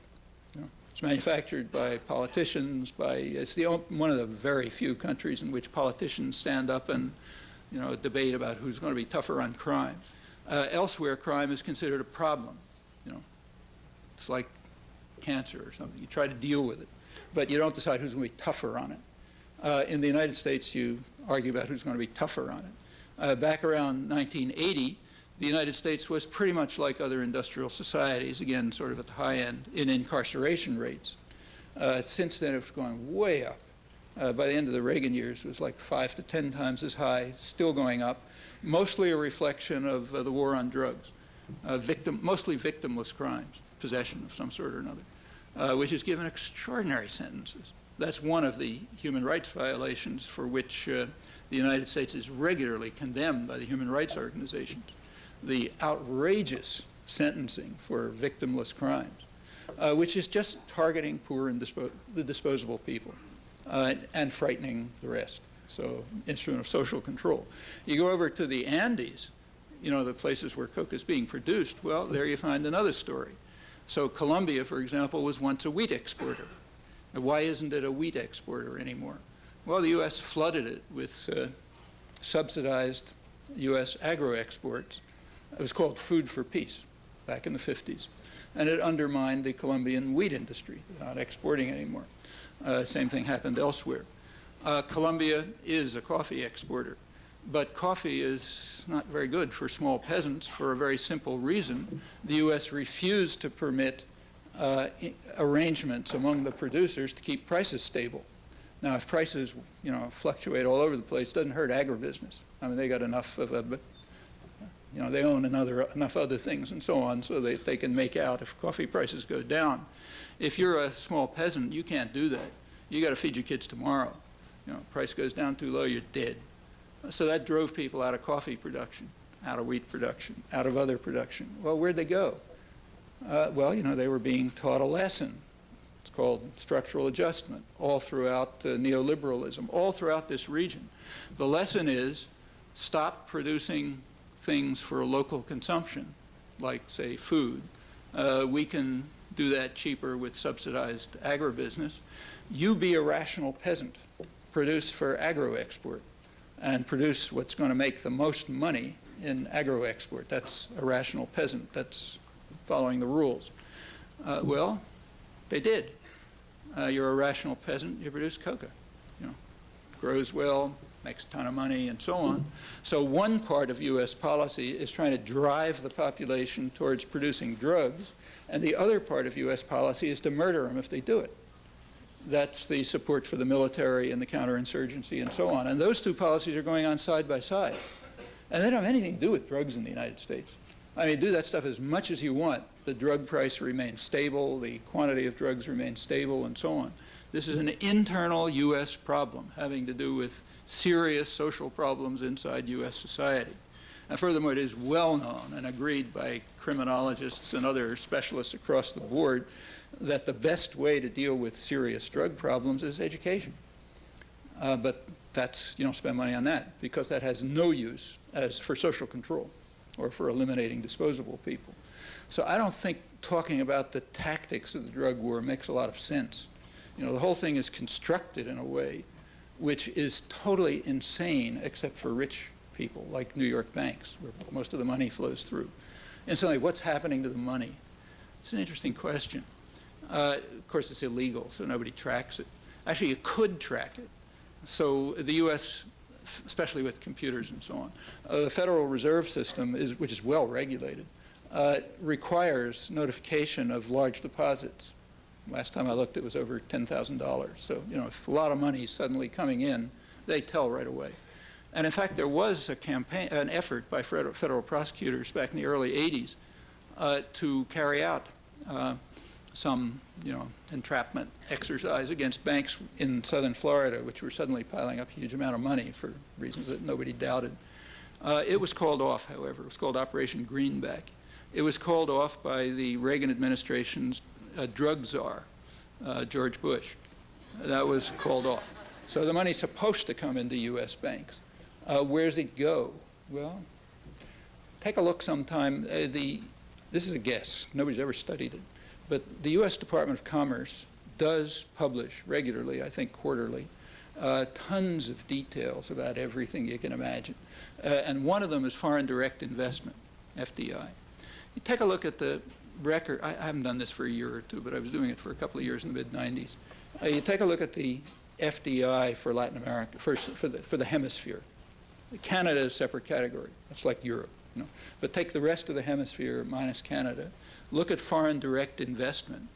It turns out that regularly about 25% of it was going to Bermuda.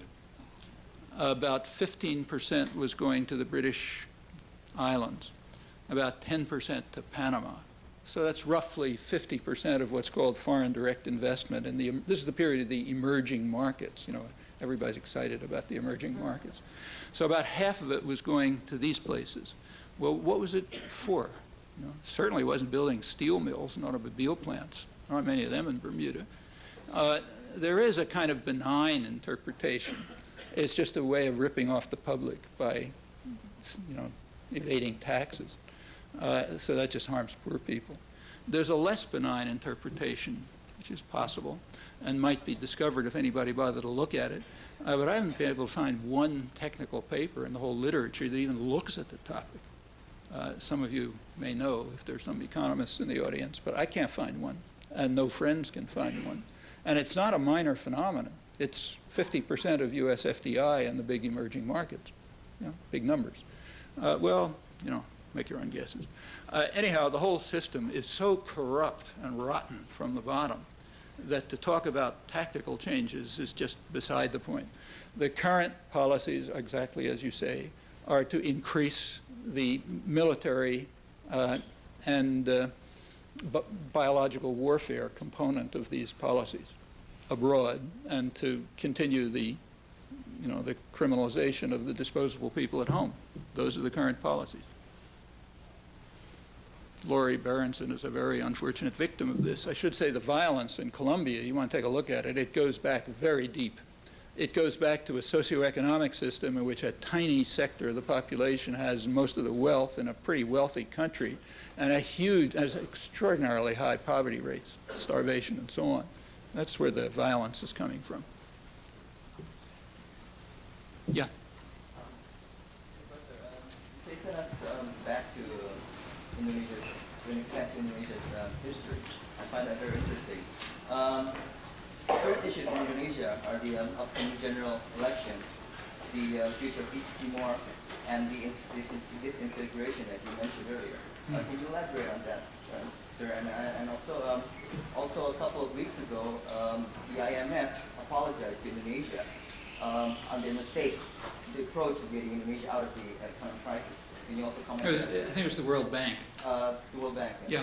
The World Bank published a report saying they'd made all sorts of mistakes. You know, they were over-enthusiastic in their commitment to all these wonderful things that were happening in Indonesia, and being a little over-enthusiastic, they kind of played down the corruption and so on. That's not quite the story, but yeah, kind of interesting. The fact is that the World Bank and the IMF were praising Indonesia to the skies, along with Thailand, Malaysia, South Korea, for their solid economic fundamentals and the way they'd been following all the rules and all the magnificent things they've been doing. And to their dismay, the major publications appeared exactly as the whole system was crashing. It's not the first time that's happened, incidentally, but it was a pretty dramatic case. So they've been kind of running backwards ever since. And yes, they did say they'd made a lot of mistakes. That's mild. They knew what was going on and decided they liked it, because rich people in Indonesia were profiting and rich people abroad were profiting. So what's the fuss? No crisis. Now there's a crisis, so they're looking back and so on, and they want to sort of reconstruct the situation, and they don't know how, because it may be that Indonesia will simply come apart. There's two issues that you raised. One is the disintegration, possible disintegration of Indonesia. The other is the specific case of East Timor. The East Timor case is difficult to figure out. I mean, Indonesia, let's take that one. Indonesia has agreed to grant what they call autonomy within the Indonesian, federation or something. Beyond that, there's a policy split, which may reflect two different tracks of Indonesian policy, or it may be two sides of the same cynical policy. Nobody knows. In fact, I suspect the people making the policy probably don't know. They're waiting to see how things turn out. One policy track would lead towards independence. The other policy track leads towards increasing violence. So while Indonesia is talking about okay, you guys can be independent if you want. It's also at the same time organizing paramilitaries, arming them. They're carrying out violence. In fact, they're killing people, driving people out by the thousands, and the place is, exploding. The same, going back to the other question, is happening in Colombia. It's not an unusual pattern. A move towards peace negotiations and at the same time unleashing the paramilitaries with the military right in the background to tear the place apart. If there's going to be negotiations of some kind, you want to make sure that your thugs have it under control. Those two paths quite commonly go side by side. You find it elsewhere too. In this case, I think it's hard to say. I mean, it could be two sides of the same policy. It could be conflicting policies. It could be just uncertainty, that they don't know what's going to happen. I don't think there's much point speculating about this, frankly. As I said, I doubt that the Indonesian generals know. They're waiting to see what happens. What is significant here, as always, is that what we do about it can make a difference, a big difference. So one of the factors, and undoubtedly a major, if not decisive factor, will be how the United States responds to all of this. And that's the one factor we can do something about. So there's no point speculating about the others. Should ask what can we do about these. As for Indonesia breaking up, it could happen. There's a strong independence movement in Aceh, what they call Irian Jaya, West Papua, was given to Indonesia over the objections of its population. That has an independence movement. There's an independence movement in the Moluccas. It could go all sorts of ways. Don't forget, that whole thing was patched, like most of the world, that was just patched together by European imperialism. They put it together for their reasons, not for the reasons of the countries. So if you sort of randomly broke up the United States and put them under different flags and so on and so forth, yeah, you'd have plenty of violence after a while. Because these breakdowns don't have anything to do with what's happening on the ground. Like for the Middle East, probably the only semi-rational structure that's been around in the last couple of thousand years was the Ottoman Empire, which allowed local autonomy to a large extent within a rather loose and corrupt and imperial framework. Okay, people were freer under the Ottoman Empire than they've been since. They could go from one place to another, for example. But they had national treatment like General Electric wants. And that's probably right for most of the world. Actually, it's probably right for Europe too. The borders in Europe are simply the result of hundreds of years of mutual massacre in the most violent and barbaric corner of the world, which is exactly what Europe was. For hundreds of years, the highest goal of Europeans was to slaughter one another. And the only reason that came to an end in 1945 is because they all understood that they had reached a level of violence such that the next time they tried, that's the end for everybody. That's why you have political scientists writing books on how there aren't wars among democratic societies and so on. Yeah, they know, they're smart enough to know that they try once more what they've been doing for the last 500 years and everybody's dead. So right now they're not fighting wars. But the borders that are left from these wars are pretty irrational. And in fact, along with European unification, you're also finding devolution. So pressures towards regional autonomy, which probably makes a lot of sense, because the borders didn't make any sense. See, it's different in the United States. I mean, here it was easy. You just wipe out the indigenous population and settle it with a fairly homogeneous population. Okay, don't have big problems. But Europe didn't develop that way. And nor did the rest of the world. It was all imposed on them by competing imperialisms. The Dutch East Indies are what the Dutch were able to hold on to. And what form it takes, I don't think anybody can prescribe. It's for them to work out somehow, and not easy.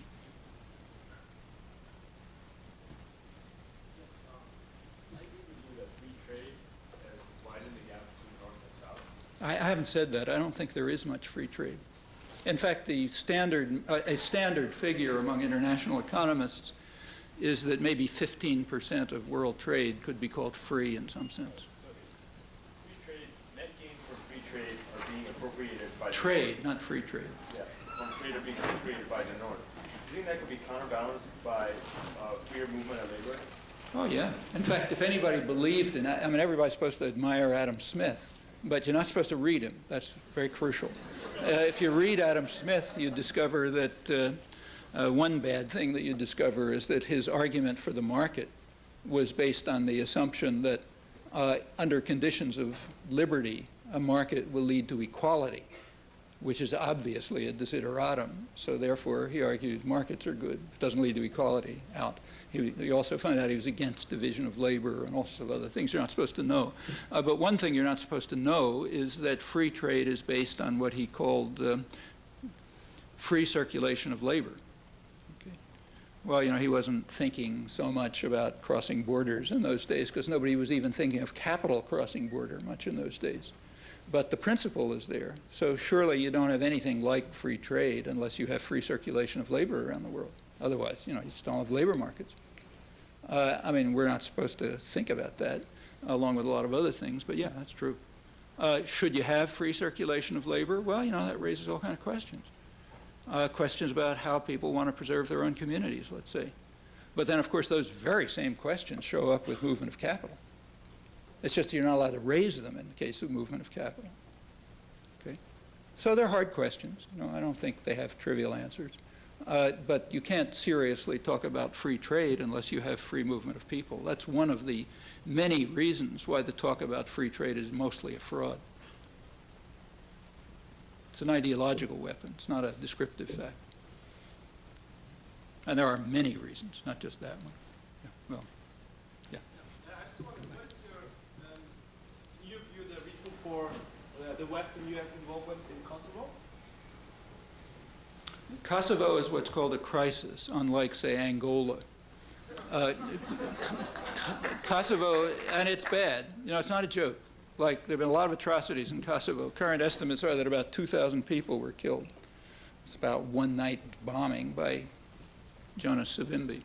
The reason Kosovo is a crisis and Angola, which is way worse, is not a crisis is because Kosovo threatens the interests of rich and powerful people.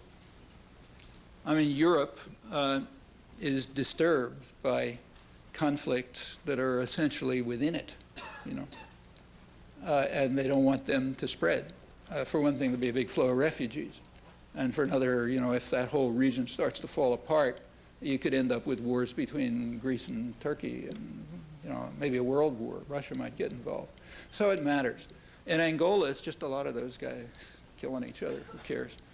Besides, it's not a nice one to talk about since the main killer happens to be the person who was highly praised and lauded as a great freedom fighter in the United States back in the days of what was called constructive engagement, which was a nice name for supporting South African marauders who were tearing the place to shreds and killing, you know, over 1 million people.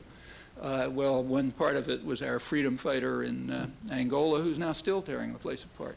Not that the opposition is so great either. That's another story. Anyhow, it's a huge massacre that doesn't harm Europeans, at least as long as the resources flow out. And they are flowing out. So Savimbi's forces, UNITA, is being supported by mostly diamond flow, which is monopolized by a couple of companies. And they can trace technically there's an embargo against diamonds from Angola. And all the specialists in the field say that it's not hard to identify the diamonds that come from there. But what's the name of that company? De Beers, yeah. The De Beers company claims they can't do it. You know, only all the other experts can, but they can't. So there's a free flow of diamonds out of there to all sorts of, you know, Belgium, Israel, places like that. And that's supporting one side. And the other side, they got oil, which is going right to Western companies. So who cares? And meanwhile, they're killing each other or starving or whatever, but not bothering rich people. So it's not a crisis. You talked about a lot of things here, and my question was, how do you go about keeping track of these things and learning of these things when you acknowledge that all of them aren't in the press and definitely aren't in our education? How would you suggest that? Look, you can read the journals from Penang and Cairo the same way I do. I mean, it takes a lot of work, you know, but it can be done. And in fact, nowadays, for those of you who do use the internet, I don't, it's a lot easier. But the real answer is nobody can do it alone unless they're crazy, you know. Because you have to be a fanatic. On the other hand, if people do it in common, it's not that hard. I mean, you travel through Midwest churches in the 1980s. And, I mean, I've done it. You know, you come to a church in, you know, Lawrence, Kansas, or someplace. They knew more about Central America than the CIA did. Way more, you know. Because there was a lot of people, and they cared about it. You know, and there were people who went up and back, and they circulated information, and they were in contact with others, and so on. You know, that way you can find out about things. And in fact, sometimes remarkably well. I mentioned the multilateral agreement on investments a few times. If you don't know that story, you ought to, because it's an amazing story about how activist groups around the world, without any access to the press, because the press was keeping a lid on it for years. I mean, how much can an individual scientist do? Like, suppose you're alone in Tahiti, you know, and you decide to work on quantum physics. How much are you going to achieve? If you are in a lab at MIT where everybody else is interested too, and you can talk to each other and you interchange, and you know, somebody read something and somebody else comes in and gives a paper and so on and so forth, yeah, you find out all of a sudden, you know, it's magnified quite a lot. It's not different in this case. That's part of the reason for the enormous efforts that are made to separate people from one another. I mean, that's why there's a barrage, literally from infancy, to separate people from one another. And it's conscious. Quite self-conscious. You know, you read the literature of the public relations industry, they explain it, and in fact goes way back. If people get together, they're dangerous. You keep them isolated from one another, there isn't a lot they can do. I can be angry about things. And that's really the answer. Clearly, our turnout tonight suggests that these are issues of huge importance to this community, that your voice, Noam Chomsky, is one we want and need to hear. We could go with questions forever, but we mustn't. Thank you, Noam. Thank you, audience.